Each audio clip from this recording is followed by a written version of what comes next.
Good morning, it's Jeff Williams from Veterans United again. Suicide. Sad duty to announce another loss overnight. So we're now standing at 23. And, you know, obviously, like all veterans and all people who support the military family, it hurts deeply. I've been having to think, and I need your help. I think we need to all put our heads together. I had a message this morning from an officer who's come up with a real valid point. The crusade, or one of the words, one of the phrases that's been used quite regular has been, "It's okay not to be okay." And we think we need to develop that slightly, because what Fraser's saying, which is right, well, it's not okay. What's happening, and there's more and more evidence of it as each day goes by. There's a lot of people out there, as we know, who are suffering. Some are getting treatment and some are not getting any treatment. But we need a phrase that catches the people before it's too late. There's too many people suffering in silence, and then something wobbles them and then they're gone. People need to not be afraid to say, "I am struggling." I mean, obviously, you know, there's lots of little triggers. I don't think, if I'm honest, you know, I've set myself up for a bit of a hard time, but, you know, getting yourself steaming drunk and then realising you've got a problem is two problems, not one. You're not thinking clearly, or you're just not thinking clearly, and all of a sudden, I'll neck all these pills, or I'll cut my wrists, or I'll rope myself up. You know, we've got to have the confidence in our buddy system and our friends and people we've served with to be able to say, "I'm struggling, and I want to do something about it." It's no good just saying, "I'm struggling and I don't want to do anything about it."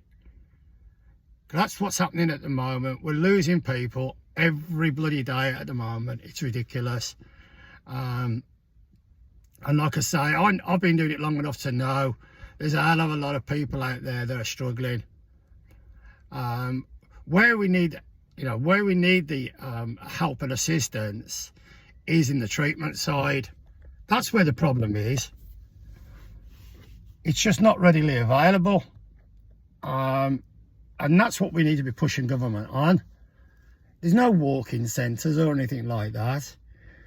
And again, I'm not knocking the NHS, but it's a fact. I hear every single day, the NHS cannot cope with the complexities of veterans' mental health issues. They don't understand it. You know, we need, and it's a wish list, but we need a military hospital that's totally focused on mental health. We've got so many injuries, so many people suffering. We weren't going to ever get away with Afghanistan and Iraq, and before that the Falklands, without any residual casualties. It's never going to happen, and the people that allowed it to happen are stupid. They don't understand anything, and it's only going to get worse. It's not going to get better. How many people are struggling with the after effects of COVID in the civilian population? How many people are suffering with the Russian situation? How many people across the world are struggling with mental health at the moment? We need to ease that. It's not we're all crackers all of a sudden. I don't consider myself, in that category. I'm struggling. But I get up every morning and say I'm going to do something about it. And that's my driving force. And that we need to find this catchphrase that catches these people before it's too late. Before the firework goes off, you've lit the firework. You don't stand there looking at it over the top of it. You stand back, and bang, off it goes. You know, you don't leave your car to run completely dry and then moan because it broke down. Something like that needs to be the rallying call. I'd like you all to think about it. See if you can come up with something that's really catchy that we can promote and push out there and encourage our brothers and sisters and members of the military family to reach out before it's too late. We always said you're not going to catch some people. We've always tried to focus on the middle section of people, those that cry out for help. And we've done that successfully. God knows how many people we've saved. But the people that are hell-bent on doing it, we need to catch them by identifying as an issue. Yeah, some people can cover it up. But let me tell you, if you've got PTSD bad, you can. There are signs. Look at their eyes.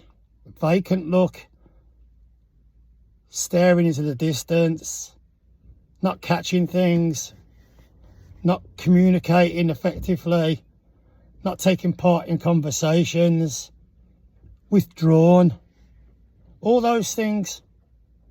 I can see them in myself, so I can honestly say it will work. We've got to say, guys, girls, reach out.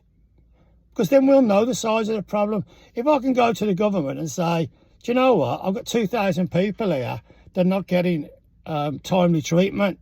But at the moment, it's not said. As far as the government's concerned, they know they ain't doing the job. They've passed it over to the NHS. Poor old NHS and their workers. You know, I've heard NHS people, I've had comments come back where they say, my bloody servicemen, they don't help themselves. Maybe we don't, but we're screwed up through battle so that you can do your nursing. We've got to find something that hold us back on this planet. Otherwise, this is just going to continue. This is the 6th year now. We've got over 350 deaths. That's almost a unit strength gone. Someone needs to rattle the government's cage. They ain't listening to me. I'm a nobody. I don't know nothing. What I do is just a thorn in the side. It's just an irritation. But it's the truth. I have the figures.